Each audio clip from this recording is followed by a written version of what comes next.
Okay.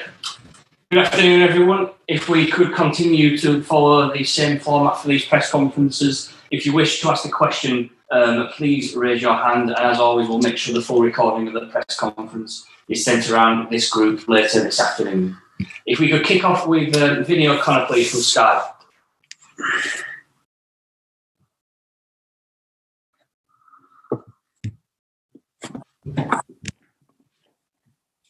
Hi, Daniel, can you hear me?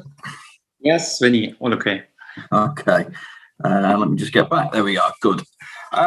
First of all, congratulations, and how does it feel to be heading back to the Premier League? Yes, thanks a lot. As you can imagine, feels great. It was, of course, a fantastic day, Saturday, once promotion was confirmed anyhow, and a pretty proud moment for us as a group, for the whole club, and of course, great feeling to head back into the best league of the world.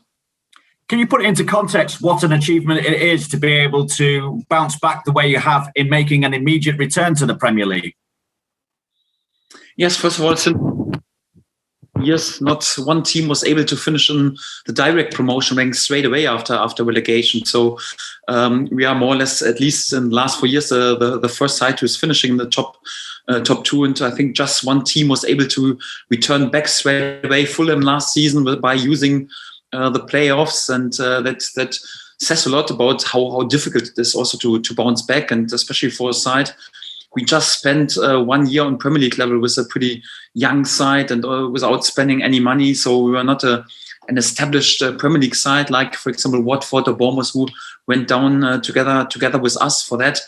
We were not the big favorite once the season started, but of course, also a bit like in each and every game, also in the favorite position in comparison to all the other teams, and for that was an unbelievably difficult year, but we finished it in style, and to promote already with 5 games to go is remarkable, and it says a lot about what my lads have achieved and about our consistency, and of course for the club an unbelievably important success, and also more or less the proof that the decision 2 years ago was a difficult decision.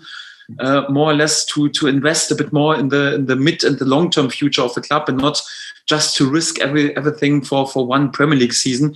That it was definitely then the right decision of the club, although it was of course anyhow difficult not to invest at all and to sort all the financial problems out, to invest in the infrastructure and the academy, to extend some contracts of young players, and also to accept it could go back to championship level. And right now, we head into the Premier League in a much better position as a club, and I think in a much stronger position also to try to become a permanent member of the Premier League. And for that, I think quite important weeks for the club. In terms of that goal then of becoming more a regular member of the Premier League, what kind of lessons do you think have been learned from last time? If I'm honest, I wouldn't speak too much about lessons, because we knew before, which of course would have helped to sign a proper centre-back experience on this level for £10 million, or a proper striker for £10 million. And of course, it would have been possible. But on the other hand, it would have also meant, as a club, as the only self-funding club on this level, that we couldn't invest in our infrastructure, in our academy, that we wouldn't be able to sort all the financial problems of the past out. So it was more like, even before we knew, okay, if we don't invest a proper amount into the team, it could be a long year, and we need also luck in terms of injuries and all the other topics, and the odds were against us with unbelievable injury problems. We had the situation once we got momentum with the win over Leicester, then there was lockdown for whatever 9 or 10 weeks, and also as a newly promoted side, then to play without your supporters, especially in the home games, you need this little advantage anyhow. So I wouldn't speak too much about lessons learned, because we knew more or less before what could happen, and we were already prepared. The only thing is more like we want also to return back in a stronger position. That was always our claim, because we attacked 2 years ago the Premier League with exactly one field player who had experience on Premier League level. And right now, we have grown as a group of players, and we have grown as a club. We have a much better financial position. We have a much better infrastructure. We have already a few players with Premier League experience, and we are also capable to invest perhaps even a bit more than we were able 2 years ago. So for that, I think a much better position, and it will still always, as a self-funding club, a big struggle for us, and we will be the big underdog also next season. But we spoke about 2 years ago, we need a little miracle. I don't think we need a miracle this year. So it's more like we just need hard work and perhaps also a bit of luck in terms of injuries. But then we have also a chance to stay on this level, and we want to try to work our socks off to grab this chance with both hands. And right now we are, as a club, are in a much better position. You'll probably get asked this a number of times as the months go on and we get ready for next season, but is there more inclination this time to risk a little bit more financially in the transfer market? Not to risk. So this will always be our strategy, not to risk the future of the club, because it's still not a guarantee that you are allowed to stay on this level. And clubs have done this before, were relegated, and to be honest, many teams are then struggling on the wrong end of the championship table. Yeah, some teams, when I think about Sunderland or Hull, they are not even allowed to play on championship level anymore. We won't risk the mid and the long-term future by doing incredible financial topics. Although, of course, as a head coach, if I would be selfish, I would like this, because the more quality you add, the easier my job is. But I think it's definitely the right decision of the club not to risk the future. But we are definitely capable to invest a bit more, because 2 years ago, it was not, or we decided infrastructure, financial problems of the past, young extending contracts, academy. These were our main topics. And we will still also invest further on in the infrastructure, also invest further on in the academy. But there will be also a bit more money in order to invest also in the first team. And for that, I think also a better chance to stay on this level. Obviously, some of Europe's top clubs have come up with a way of protecting themselves from dropping out of the Premier competitions in European football at the moment, with news of the European Super League, or certainly the proposal for the European Super League. What are your thoughts on that, particularly as a club that has great aspirations yourselves? Yes, first of all, we were not asked if you want to be a permanent member of this Super League. For that, I don't want to comment this, if I'm honest, because I'm always respectful, and I have enough to do in order to plan our mid and long-term future. And Super League is not a topic for us at all. So under four eyes, I could give you my private opinion, or if I would be just a private person, I could tell you and also comment if I like this or if I don't like this. But I also have to respect my role. I'm as a manager, I'm in an official role in order to represent Norwich City, and I think it's also not helpful if right now each and every club comments this decision publicly. If I'm asked internally, anyhow, I will always give my opinion, but I also want to show some quality and some style, and don't want to comment this although we are not involved anyhow. And for that, I don't think it helps if Norwich City or any other clubs are right now commenting this in a public way. And if I'm honest, I just read the headline this morning. I didn't have the time this morning also to take all the informations about the background informations and the impact and how it should really actually work. So without having all the information, I don't want to judge it, especially not in this situation. And I hope you understand a bit that I want to show some respect also to the other clubs at the moment. I completely understand, but I've also got to push you slightly just because of the fans' perspective on it. But there's an interesting contrast, the fact that the likes of Bayern Munich, Borussia Dortmund aren't getting involved. And obviously we know that 51% of those clubs are owned by the fans. I mean, are these kind of clubs that are looking to break away, maybe risking alienating fans across Europe as regards their plans? Yes, also in the last days. So I worked for Borussia Dortmund in the last days. I haven't spoken with them, and also not with Bayern Munich about the background information. I know that in Germany we're quite often also pretty careful also to allow investors to come into our club. It's a special topic in Germany.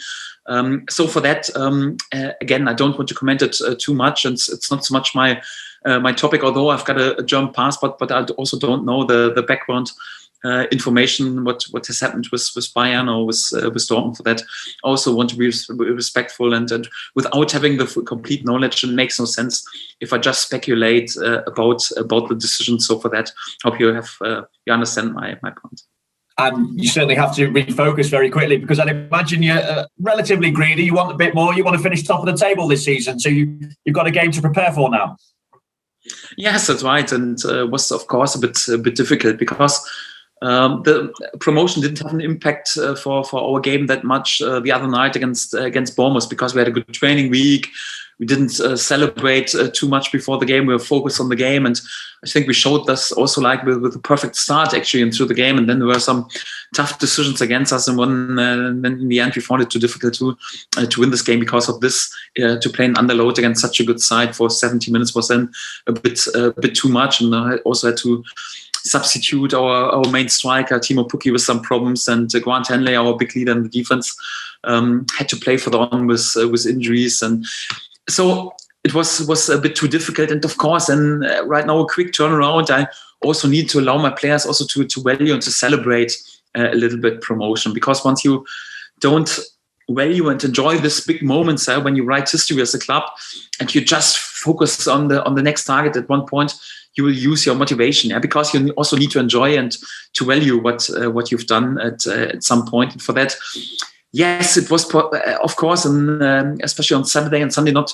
perhaps a perfect preparation to be really unbelievable professional in the recovery in terms of focusing on Watford. But from today on, we are focused again. We know we are facing also one of the best sides in this league, and want to give it a go. We know.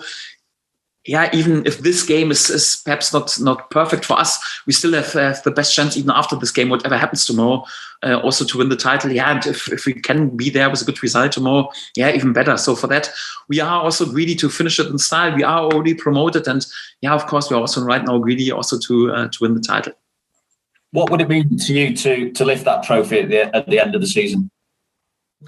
Yes, first of all, to be there with back-to-back promotion on this level is outstanding, and we have played a record season 2 years ago for this club, the best championship season ever, and we are on the way also to be even better during this season. So the main topic is always promotion. It won't help us if we win the title or not. Also next season, so we will be back on Premier League level, and that's the main topic. But I also got the feeling this group of players and also this club, fully deserve also to crown themselves with some silverware. And we know this feeling how great it is also to lift the trophy and to be there with back-to-back title winnings on this level.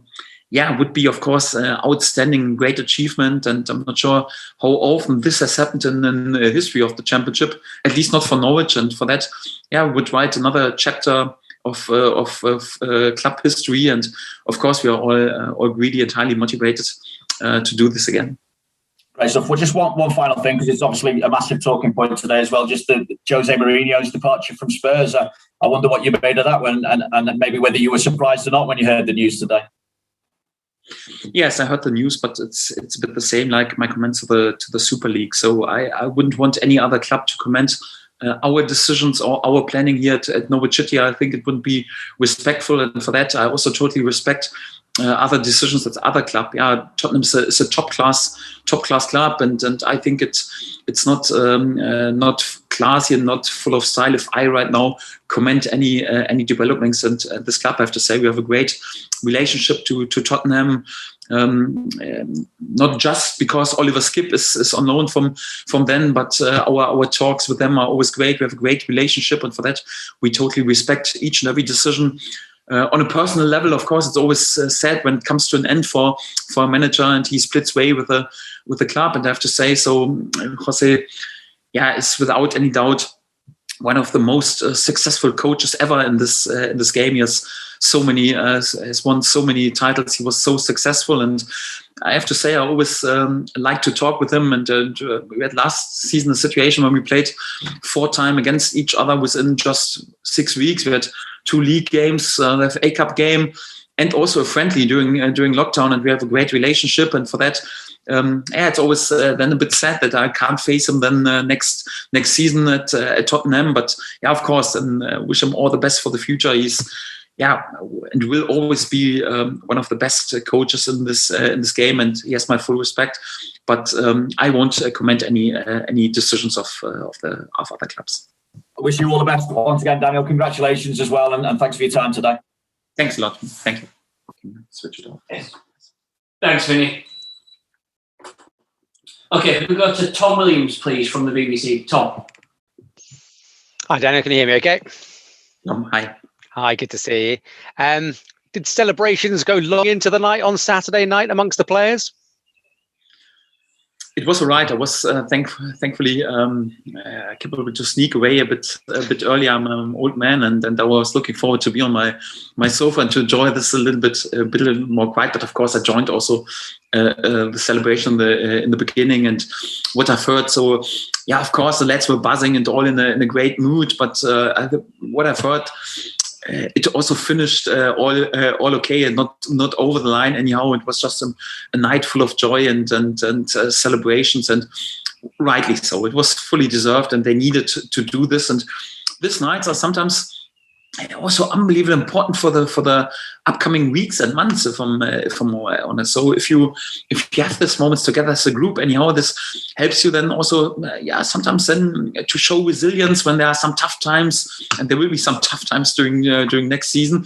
It's great for the team spirit, and for that you have to allow this. It was of course perhaps not the most professional and perfect preparation then for the Tuesday game, but it was definitely the right decision also to celebrate this a little bit. And from today on, we are also again fully focused and concentrating also professional in our preparation. I want to be there with a good performance tomorrow. In terms of personnel then for tomorrow night, I don't know where you or the club stands, on if you're going to appeal the Giannoulis dismissal. Is Pukki okay? Did Hanley come through? And any other team concerns for tomorrow? Yes, we have appealed it, but we have to wait what the outcome is. It's definitely, at least he will miss one game, so Giannoulis won't be in my thoughts for tomorrow, so no chance. Yes, and there are a few question marks. Quick turnaround, thank God. Grant Hanley was able to finish the game after his situation. It was a tackle against him in the first half. He was not even given as a foul, and actually my physios gave me the sign he has to be substitute, but he's a strong lad from Scotland, and we taped him at half time, and his ankle was pretty swollen, and he also tries everything to push also to be available for tomorrow. But we have to see. There's no major injury, but it was pretty painful and pretty swollen. And we all hope and pray a little bit, and we'll also pack him for the next 24 hours in Cotton Rule. So we hope that he's available, but because like so Christoph Zimmer and Ben Gibson are already out anyhow, so it's definitely a bit tricky. Little question mark behind his appearance.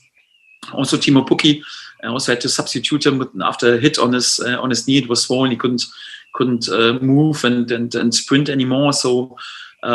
For that, also major doubt for tomorrow is if he is available, and also a little question mark behind Todd Cantwell. He was reporting also some problems with his adductor after the game. I hope they all three will make it for tomorrow, but we have to wait how it develops over the next 24 hours. So they are not completely ruled out, but I also can't confirm that they will be with us. So there will be some late decisions. Perhaps if there's a little bit of alcohol still in the system, that might just ease the pain in their joints and they'll be okay for tomorrow. But in terms of Grant Hanley, I mean, I was watching the game, and you sense his leadership role and how valued it is to the team, because there was no way he was going to come off. If he could walk, if he could run at all, he wanted to stay on and do his bit, didn't he? Yes, he's a great leader and great personality. A fantastic season with unbelievable consistency, but also his impact in terms of leadership for this group is outstanding. And of course, once you have the situation, you play with 10 men. You have then not a natural left back already playing on the left fullback role because there was obviously the center for Giannoulis. You have an 80-year-old centre back next to him, anyhow his first steps. You have to substitute also your main man Timo Pukki in the offense with some problems. Of course, it was important to have him on the pitch till the final whistle, and I'm pretty grateful that he went through this pain. It says a lot about his his character. We were already promoted, and he could have made his life easy and say, listen, no, it's too painful, or just go off. And also right now for tomorrow to say, no, listen, it's too painful, I'm not available, and we are already promoted, and I just look after myself. That he tries everything also to be available for tomorrow says a lot about his character. But I don't expect less from him, because he's our captain, he's our skipper, and he has to show his flag anyhow, and that's what he's doing. He's fantastic. Just wondered, Daniel, given what happened with Jose Mourinho today, does that alter discussions with Spurs over the Oliver Skip situation this summer? We will see. I don't think it has a major impact anyhow, because the discussions were between the two clubs anyhow, and it was not just that I had a 4-hour conversation on the telephone call with Jose about Oliver, that he should send him out, and he say, okay, I sent him out on loan. So it's more like a club decision, and for that, I don't want to comment it too much. We have a great relationship with Tottenham. We're pretty grateful and thankful that we had the opportunity to have Oliver here for this year, also for the upcoming 4 games, and we will see what the future brings. Just a couple more, if I may. Obviously, you were bossing the Bournemouth game on Saturday night until the dismissal. The ultimate goal of promotion was achieved, but I guess tomorrow night you'll want your team to pick up where they left off after 15 minutes against Bournemouth, go out and try and win that title in style. Yes, of course, would love to do this. Like I mentioned before, so I think we were perfectly prepared for the Bournemouth game anyhow, and you could sense this, especially in the beginning of the game. We were all over them, dominated the game, just played in their half, scored a fantastic team goal, and I think it's fair to say an 11 against 11 would have been a pretty long night, also for Bournemouth. And in the end, then we always speak about when you face an opponent on this level, a small detail, 1 or 2% can make a huge difference. And to have a man sent off, at least in terms of numbers, it's not a small detail. It's more like, you play with nearly 10% less team players on the pitch. It was a huge difference. And then also, the equalizer, there were also some discussions about offside or not offside. I think in the end it was probably the correct decision, but it seemed like a bit like we had VAR already on championship level. I think it was at least a bit just discussionable, I would label it. Then also you have to accept then anyhow the world-class goal of Danjuma, his quality, probably his goal of his career. Then you have to go with an injured Grant Henley for 90 minutes. You have to substitute your main man, Timo Pukki, and then also the third goal for them was 2 yards offside, Danjuma. So all the key decisions were also against us, and I'm not sure if at least the last decision was definitely a big and huge mistake anyhow. And we also had, after the 1-1, the great chance of Emi Buendia perhaps to go and lead again. So because of all these odds against us, we found it then too difficult anyhow to win this game, and we accept this. The impact of the celebration for the Tuesday game is there. I can't deny this. So it's of course we have a few hours less to prepare. We have a few question marks behind the availability of our key players. And we had to play 70 minutes with 1 man less. So that means we had to invest even a bit more. And we had also some celebrations on Saturday evening. So it's perhaps not the perfect setup for a great game of us, but for me, it's also like whatever happens also tomorrow, we have a great chance even after that to win the title. And if we can bring it over the line already tomorrow, even better. And of course, we are highly motivated. We will go for it, and we have nothing to lose, just a lot to win in this game tomorrow. And I think with lots of team spirit and lots of being highly motivated, we could also then perhaps balance out that our preparation and in terms of recovery was perhaps not perfect, or perhaps even if some players will be out tomorrow, that we can balance it out with our team spirit and fighting spirit to bring it over the line. But even if it doesn't work, we'll go for the title even after that. But of course, we're highly motivated to bring it over the line already tomorrow. And just finally, Daniel, you made your position very clear about the European Super League. Appreciate that. Thanks for that. I just wondered more broadly, because it seems to have been universally condemned amongst everyone in football, apart from certainly in this country, the big six involved. I mean, does that sort of the level of condemnation surprise you at all? No, I think, and when there's such a decision, it's quite important that quite normal that it polarizes a little bit, and many people come out anyhow with a judgment in the way, okay, they support us, or totally the other way around, and like I mentioned, I totally accept this, but I'm also have to accept that I'm in a not just in a private role, I'm in a responsible role for Norwich City, and we want to show some quality and also some style in order to make sure that before not everything is really clear and understand it in terms of knowledge about this. We won't comment this, and it's not helpful if we add another judgment right now, because so many people judge it at the moment. I think that's totally enough, and it makes no difference if we judge it then so early. So we are focused on our topics, and that's my point. Understood. Thanks, Daniel. Thank you. Thanks, Tom. Okay, Ian from Talk Sports. Hi, Daniel. How are you? Ian, in a good mood. Thanks a lot. See, I told you a couple of weeks ago you get promoted. You should have listened to me. That's right. So, you were right. An expert. Should trust you more often. No, listen, well done. Many congratulations. I know you've already spoken about the European Super League. I've just got a couple of questions to ask you, because I know you're a bit reticent to talk too much about it. Alexander Seferin, the UEFA president, has said in the last few minutes, he's described the proposal as a spit in the eye for those who love football and football fans. Would you agree with that? Would you agree that it goes against everything that we all have grown up loving about football? He is judged it in this way, and I accept this. He has to judge it anyhow because he is in this role, and for that it's his task. It's not my task. So, Ian, if we would be together, for example, on your sofa and talk a bit private here, I would give you my opinion, my honest opinion.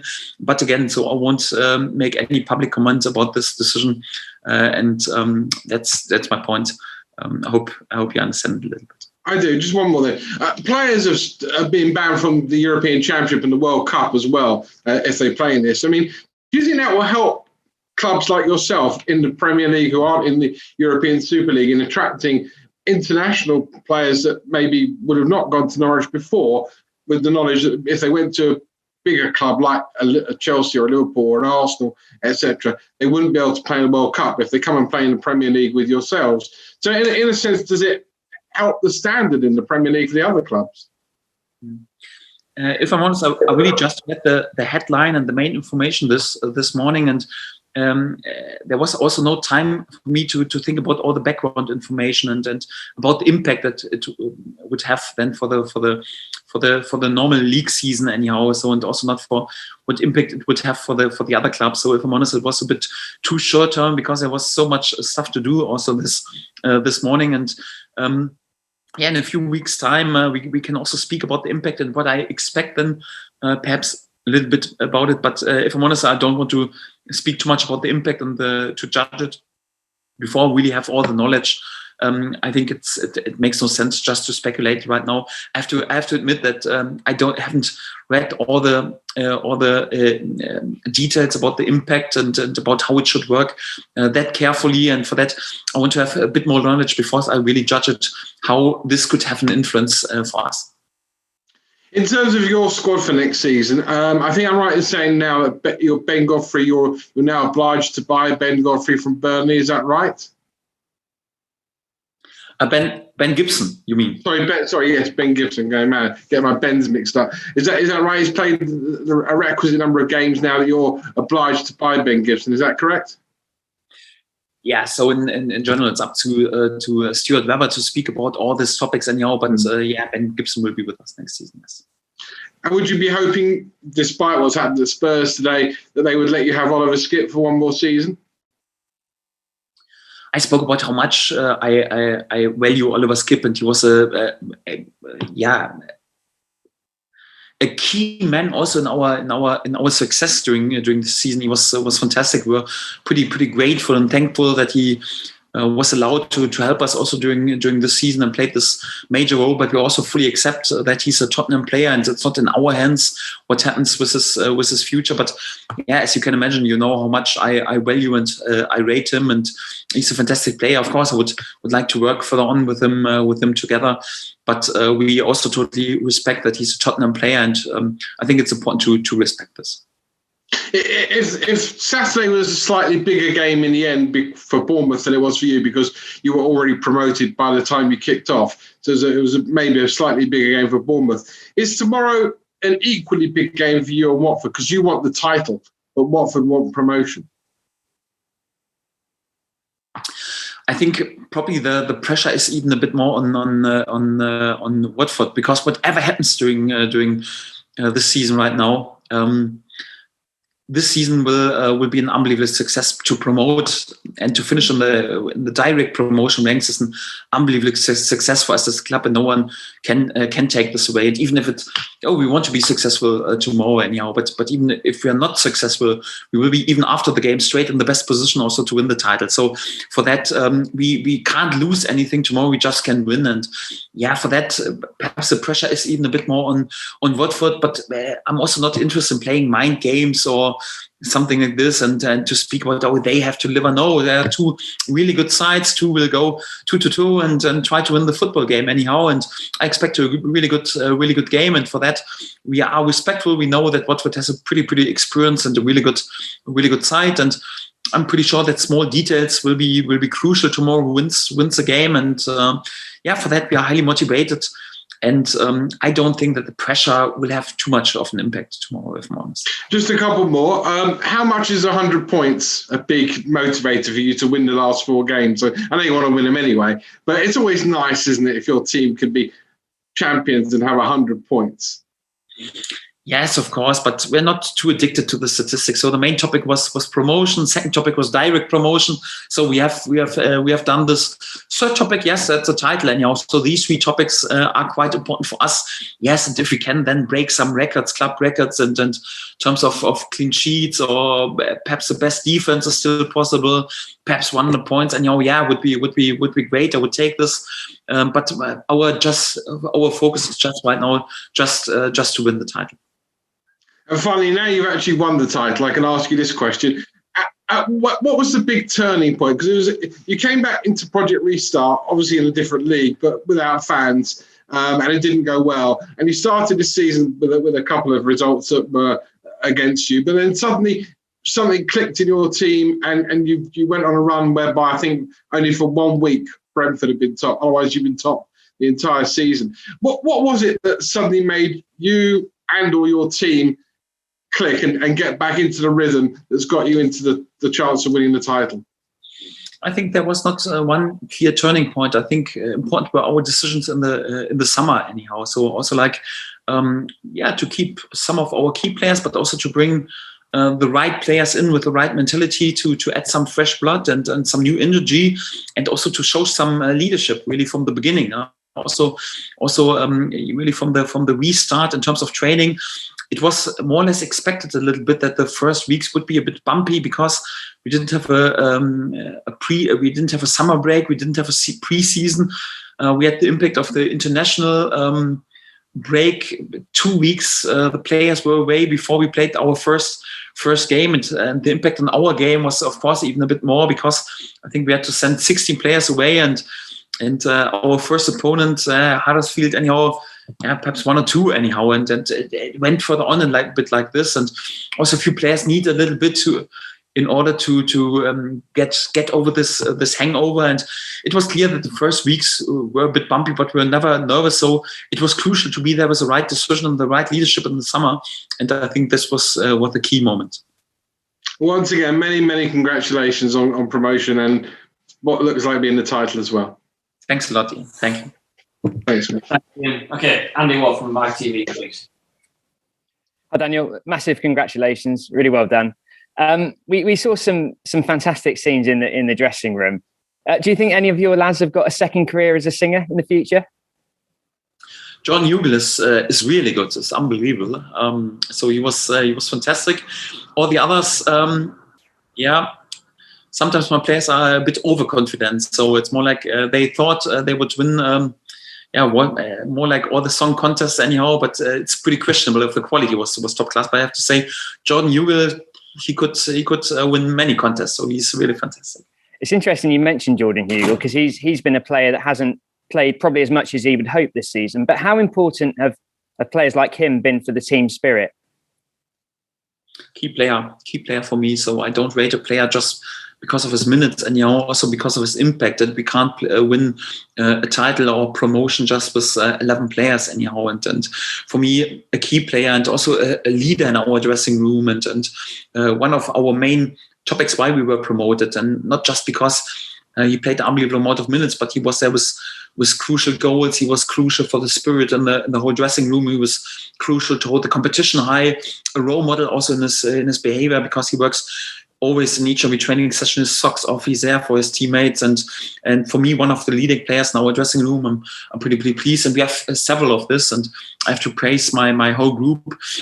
Yes, sometimes you have a bit more like Timo Pukki in the spotlight or Emi Buendia, but it doesn't take anything away that everyone was contributing to this title, and Jordan, for example, is a role model.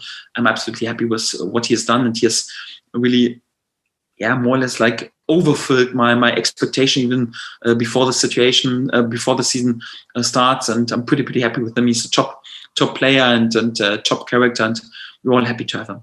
Yeah, we know how the last Premier League season ended. A lot of straight defeats. How determined are you to maybe prove a few people wrong and show that actually your team does belong at that level?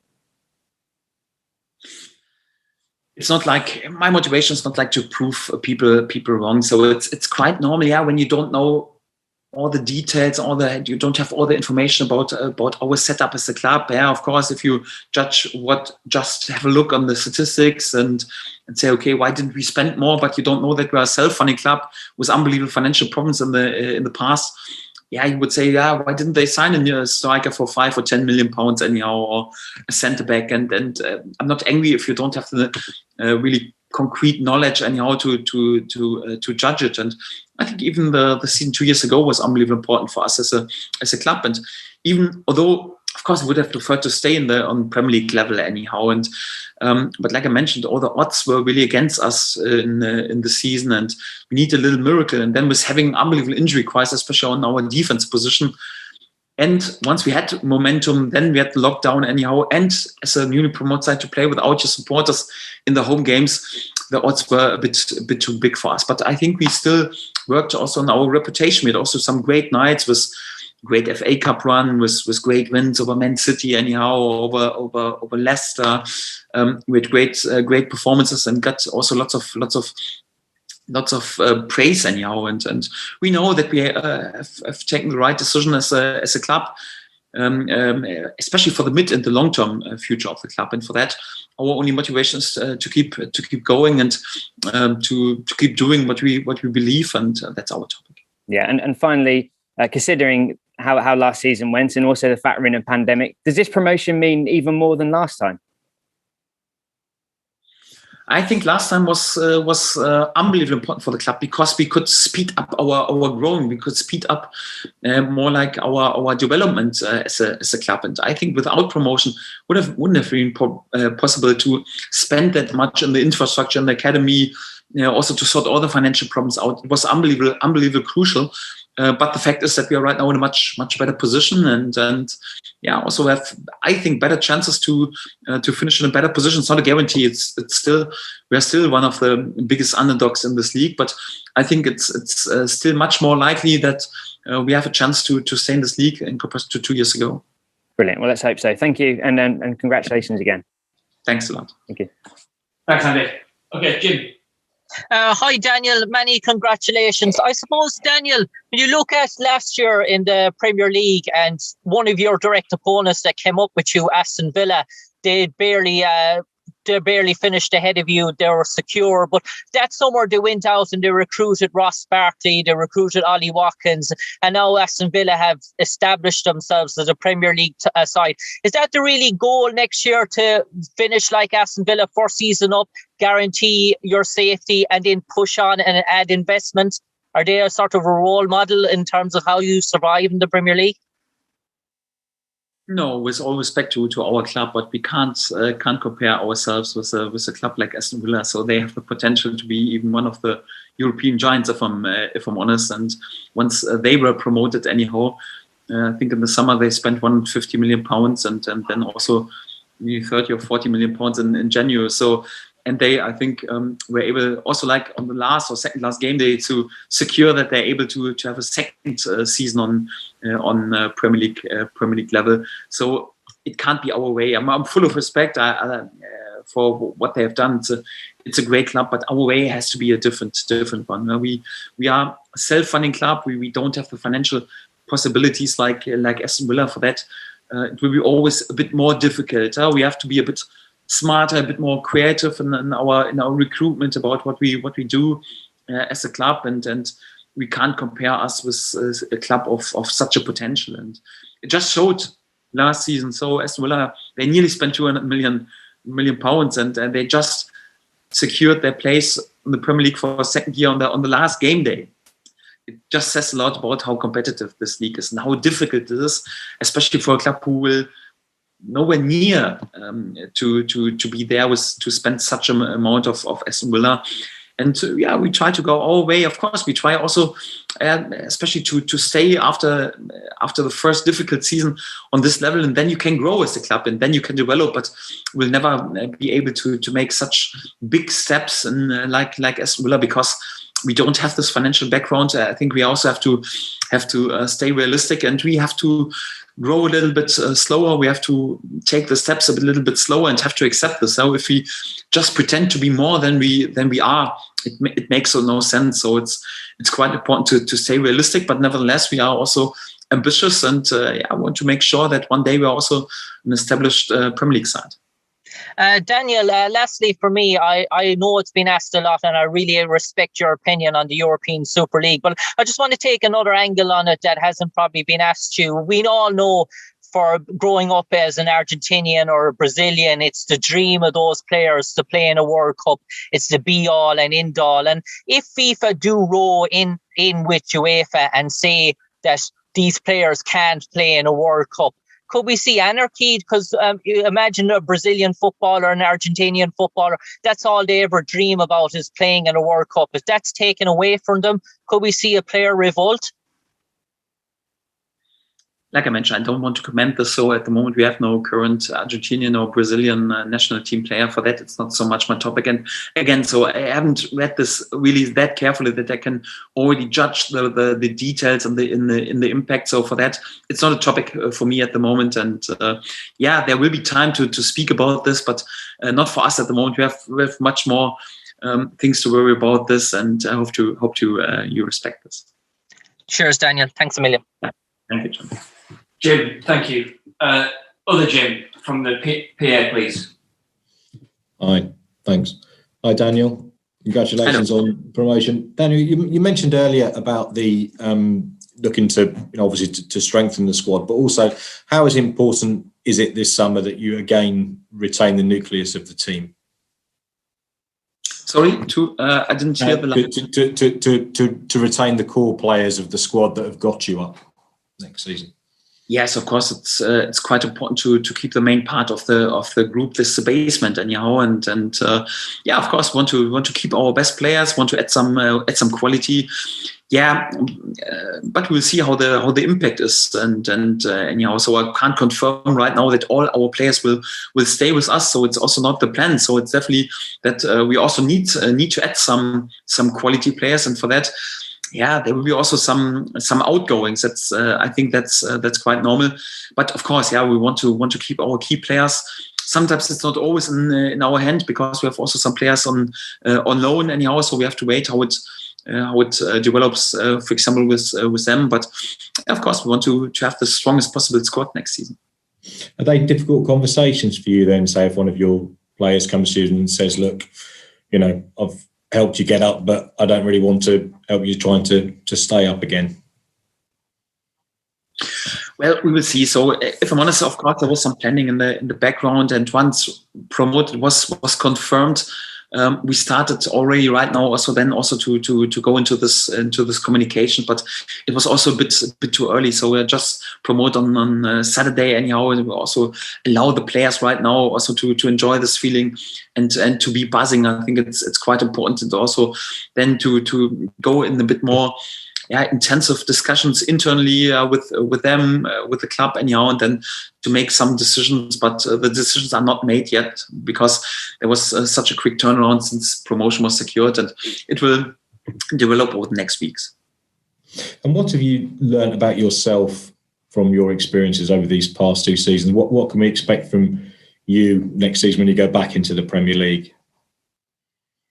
I think it's always quite important, whichever league you are, that you are willing to develop and to learn in terms of football, in terms of leadership in all topics. Once you think, okay, right now I know everything about football and I don't have to develop anymore, then you become a dinosaur. So football is that fluent, and the processes are changing that quickly. You always have to stay awake and stay aware and have to develop as a person, as a coach, as a player, sporting director in all roles. So it's quite important. So you always have to be willing to work unbelievable. But of course, each and every experience helps. And thank God I was already allowed also to lift several trophies. Anyhow, was already allowed, I think, 4 times in my coaching career, also to win the league. Hopefully I can add another league title during this season. And it always helps when you know what is necessary to win titles. If you win a title in the 4th or 5th tier, or in the 3rd or 2nd tier, or in the 1st tier,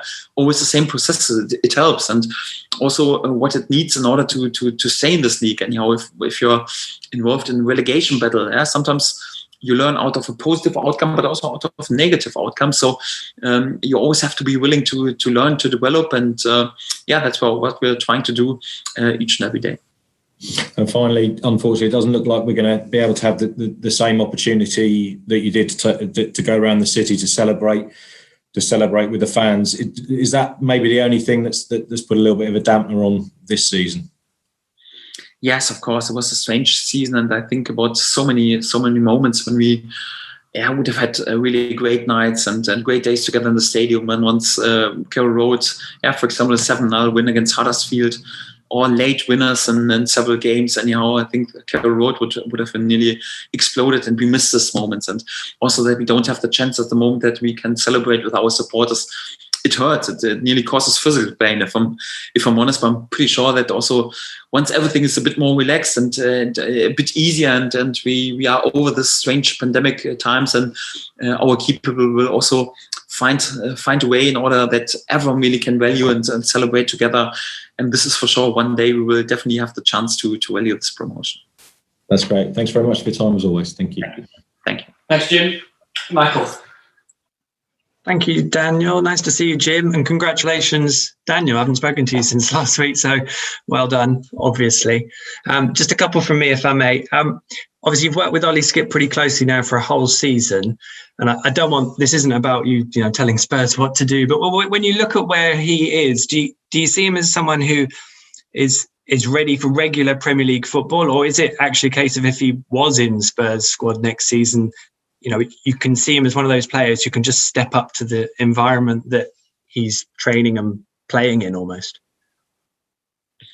You have to prove in each and every league, more or less, that you're ready. And just because you're a top-class championship player, it doesn't mean you're only a top-class Premier League player. So you have to take each of the league step by step. And he has proved that he can be outstanding on championship level, but he has not proved that he can be outstanding on Premier League level yet. So that's definitely a fact.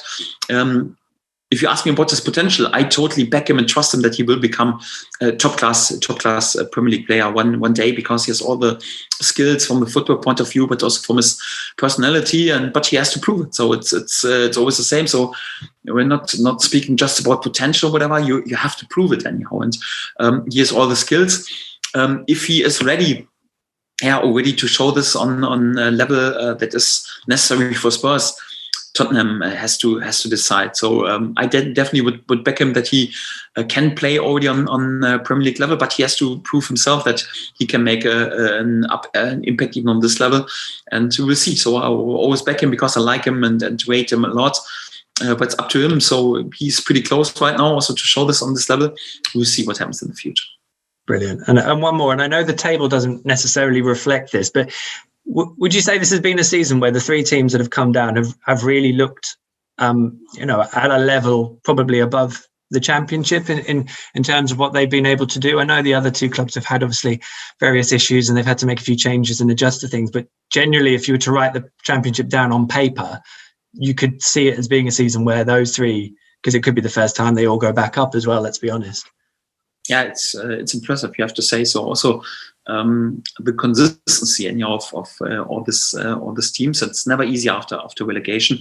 If I'm honest, I half expected this because Bournemouth and Watford were more or less really established Premier League sides. Yeah, 2 years ago, you expected Bournemouth even to go into a season and nearly to attack Europe anyhow. And also Watford, they've played many years in a row on this level. And once you judge their teams anyhow, they go into each and every game day with nearly 100,000 Premier League games experience in the starting lineup. So you would expect them that they are cut above all the others.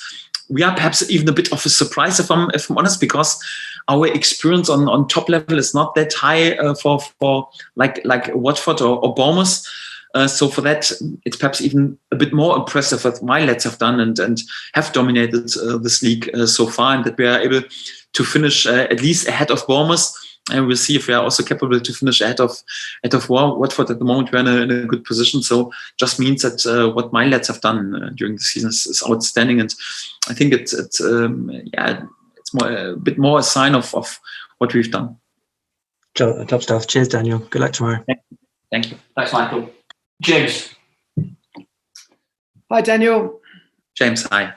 Thanks for clearing up that you've won 4 titles because your Wikipedia page wasn't very helpful. I know you said before that you felt that title-winning experience has been helpful, and this is number 5 now. Are you happy to be known as a promotion expert, or you don't want to be pigeonholed like that?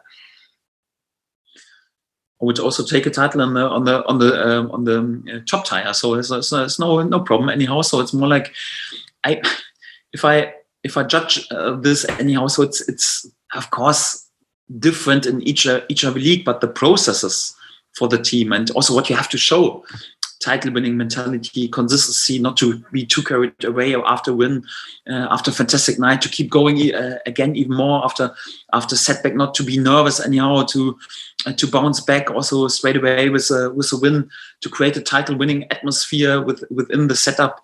It's always the same. You have to create the same processes.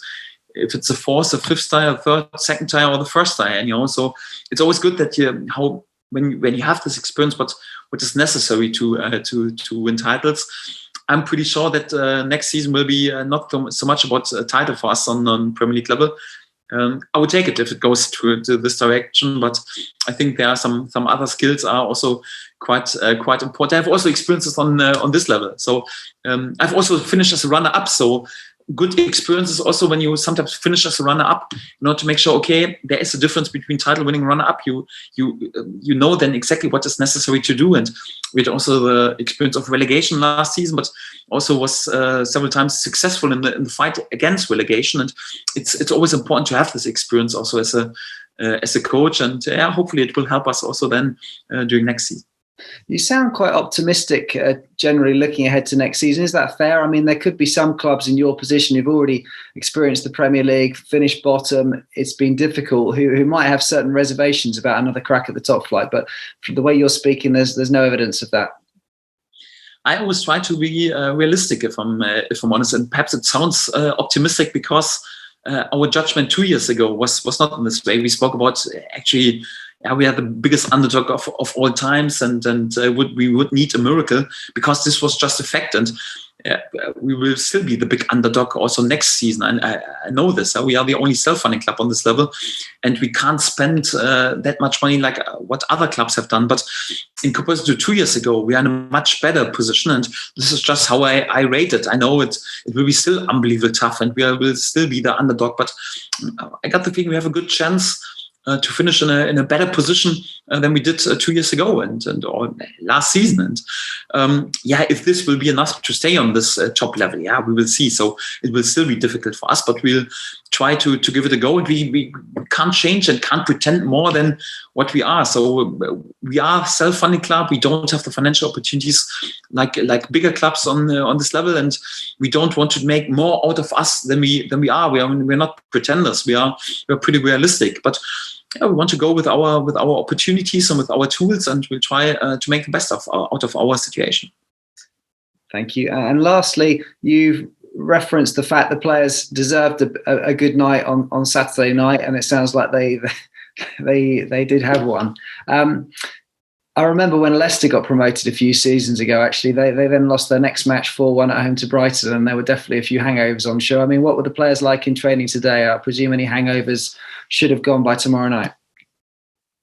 Yeah, so from today on, we are fully recovered, and there are no celebrations today, and then they are professional today. If this is enough, anyhow, really to be fully prepared then for tomorrow, we will see. So we're struggling still with some injuries of key players. Anyhow, it's a tricky situation. We're facing one of the best sides in this league with Watford. So it's a difficult game anyway. Even if you are top prepared in a top professional way, it's not a guarantee that we are capable to win a game on this level. But just because, perhaps our focus was on Saturday evening, not 100% already on Watford, is also not a guarantee that we have no chance in this game. No, it's sometimes even a good night in terms of team spirit is perhaps even more important than just professional nutrition anyhow. And for that, we are also highly motivated. We can't lose anything tomorrow. So we will be, even after this game, in the best position in order to win the title, to win this league.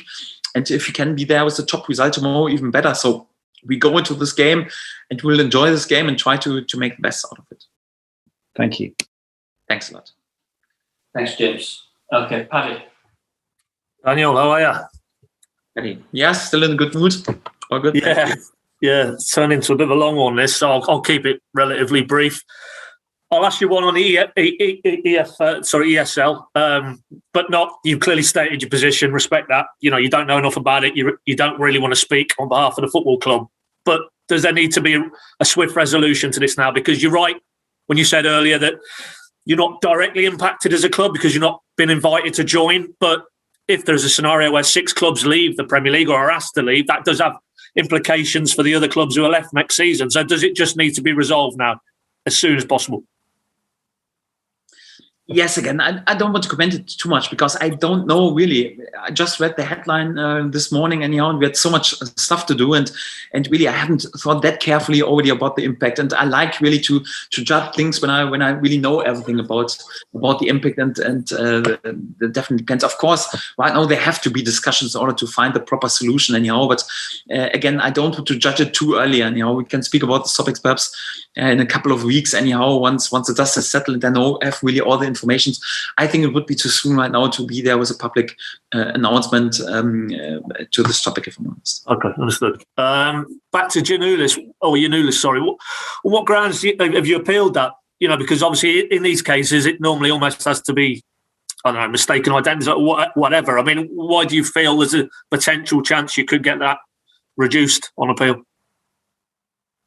Yes, we will see. So it's also just important anyhow. So we got the feeling after the story of the game, anyhow, it was necessary also to show our flag a little bit, because football is not black or white, and also the decisions are not black or white. So it's definitely that you will find some arguments why it's not a red card. You will also find some arguments why it is a red card. Anyhow, it's more like also we were just unbelievably disappointed with the whole situation because we got the feeling.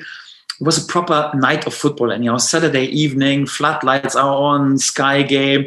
Everyone wants to have a really good football game, anyhow. And both teams are going 2-2 in this game and want to make the best out of it. It was a proper football game, anyhow. And then there's a situation when after this game we are just talking about decisions of the referee, anyhow, and it's more like the decisions of the referee are in the spotlight and not the football game. I was just unbelievably disappointed. I don't say it was was an unbelievable clear mistake anyhow, but it's more like, sometimes you would just hope that we have professional referees as well, that they also are then also professionally prepared and feel a bit the development of the game. It was not a nasty game at all. It was not like a game when there was bad attention anyhow, even in the situation. It was sometimes after a foul, you got the feeling then, or the players are running and want to influence the referee. Even Bournemouth didn't want to have a red card anyhow. And it was just a tackle between two players, and there was no bad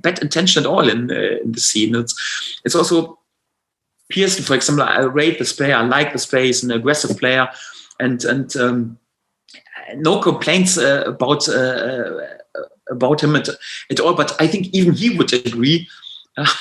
It's fair to say that he's never out for a Nobel Peace Prize, right? Once he plays, I think even he would agree.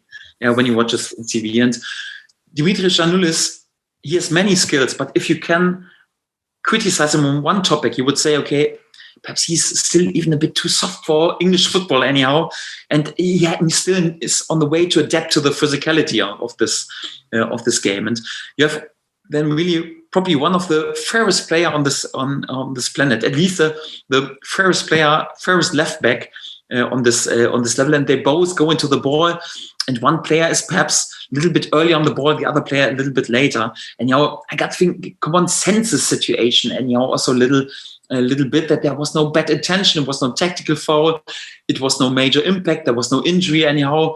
So it still feels like to have such an impact with such a decision anyhow. It was a completely different game, and it's just sad because everything was made anyhow for a proper game of football anyhow. And in the end we're just discussing about decisions of the referee. I was also talk about the 1-1 because anyhow the linesman was overruled by VAR. It was the right decision. This game was, or this goal was perhaps the proof why VAR could work. It was no offside anyhow, but I thought we wouldn't have VAR on this championship level so far. Linesman is there with the offside situation, and the referee walks over pretty slow. Why ever? Perhaps to give the time that someone watches his back on TV and gives the hint, it was no offside anyhow. I've never sensed this that it's more or less the linesman is there with an offside situation and was overruled by whatever. And the third situation, once they scored the third goal, it was not even, we don't even have to speak about this. Danjuma was 2 yards in offside before the pass, before then Kelly in the end scored with this attack. So it feels a bit like, listen, there are two good sides and you're playing against each other. Let them play. There's no bad attention. Both are competitive. Both want to play football. Everyone wants to enjoy a good game. And if Bournemouth is in the end the better side, then we say, okay, we accept this and congratulations to this. But not that the major impact for this game is just because of decisions anyhow. And I got the feeling this red card brought a hectic and into this game that was not really there in this game. And I got the feeling so you could sense this also a little bit when you judge this game. So no one wanted to be there, that this game is then anyhow has this development, and with this decisions you bring a hectic and into this game and to influence this game in this way.